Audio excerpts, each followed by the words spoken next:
Gentlemen, here we are once again for my cocktail matchup of the week. This week, I have Pat. And contrary to what the theories were on the last pod, I am not doing rum and diet cola or whatever his hilarious drink was. But there is rum involved. So this week is the first week of fall. Sweater weather. It's wonderful. I love it. And so in line with that, I wanted to get a fall type autumn drink.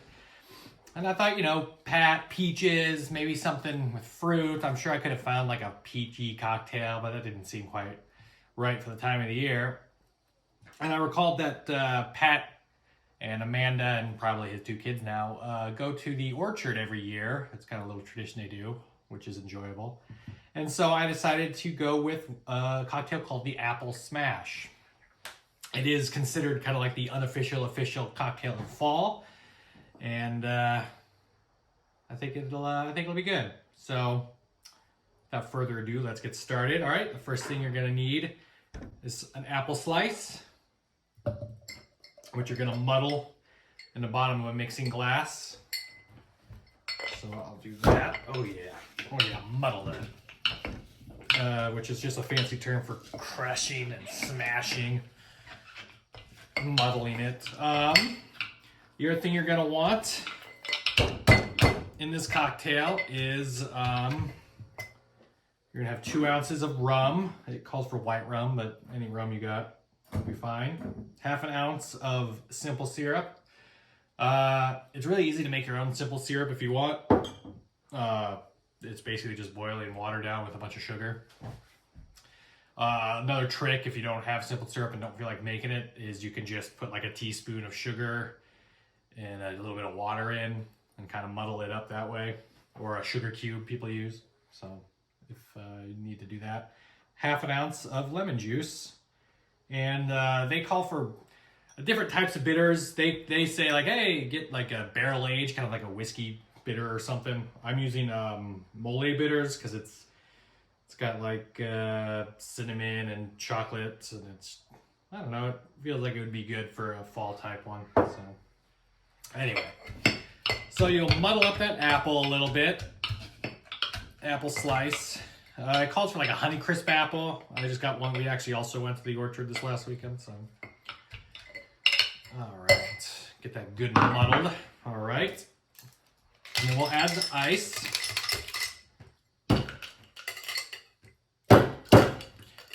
Christ. And now we'll start adding all the other things. So I got a couple questions this week.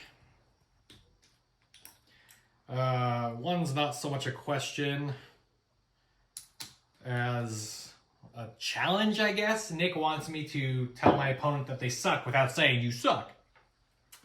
Which is, I feel bad doing that to poor old Pat and his little team that he has, I mean, I'm sure those guys try hard, It's not like he hasn't tried to win all year long and failed. So, I feel bad doing something like that, but there you have it. So, all right, I put the bitters in. There's the rum. Watch Pat gets his first win this week against me. I am starting Kansas' quarterback. That's a risk. Lemon juice. Simple syrup. All right. Now, you saw the fresh juice, and of course, you know what that means. It needs to be shaked. Shacking. I used to know words. So, we're going to do that. I can't do this under the table because I got the big dual glass shaker, so we'll just have to listen to it shake for about 15 to 20 seconds.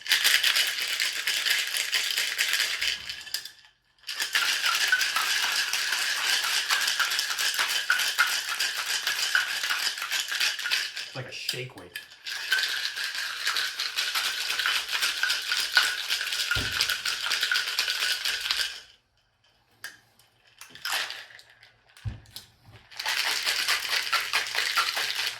All right. There we go. Now, it says to strain it into a glass with crushed ice, which is what I've got. If you don't have crushed ice, if you don't have like an ice maker or something, it doesn't really matter. I mean, that's the thing about all these drinks. In fact, if you don't have rum, I read that bourbon instead of rum in this is actually really good too. So you can try it both ways if you want. I'm not the rule maker here. Garnish it with an apple slice and some freshly grated cinnamon.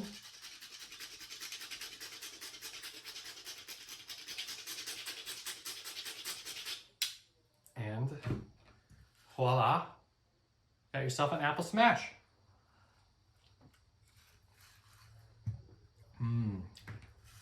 That is fall. That is fall, baby. All right. As for the other question,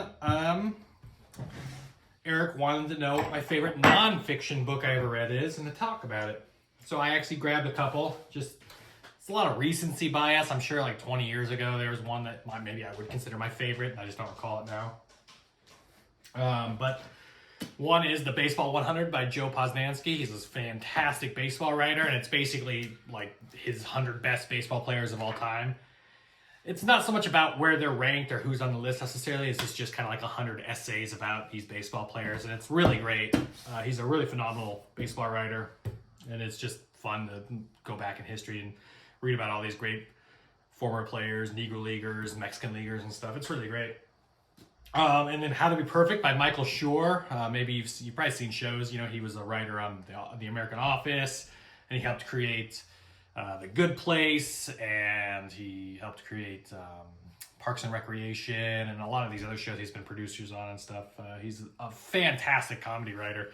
And this is a book all about like, it's kind of like a beginner's guide or a layman's book for morality and ethics. When he was making the movie or the TV show The Good Place, he did a lot of studying with ethics and philosophy professors and stuff. And this is and he's always been interested in that. So it's just kind of a beginner's guide to sort of ethical, moral living and stuff. It's very interesting. It's funny. It's kind of fun. But the big one that I would say that was probably been my favorite for a long time is The Splendid and the Vile by Erik Larson. It is a phenomenal book about Britain during World War II, specifically about Churchill and his leadership during World War II and what was going on in Britain during the whole, particularly the beginning of the war, and also the Blitz, which was a pretty big fucking deal. It's really, really good. If anyone has read any of Erik Larson's books, he also wrote Devil in the White City, which is one of my favorites. He's a really, really great nonfiction writer. These are the kind of books that just like you just blow through. They almost feel like it's fiction writing or something. He's phenomenal. I would highly recommend anything by him, specifically The Splendid and the Vile. Also, just real quick, anything by Jon Krakauer. He wrote Into the Wild, and maybe his best work is Into Thin Air, which is he's a nature guy and a mountain climber, and he took a trip to climb Mount Everest, and it happened to be a year where there was a massive storm and like 4 people died and stuff. And so it's this whole account of that whole climb, and it's really interesting. So I recommend that. All right, gentlemen. Well, cheers to fall. Cheers to another week. I'm going for 4-0 against my opponent. So good luck to everyone. And let me know if you guys try the cocktail and if you like it. Cheers.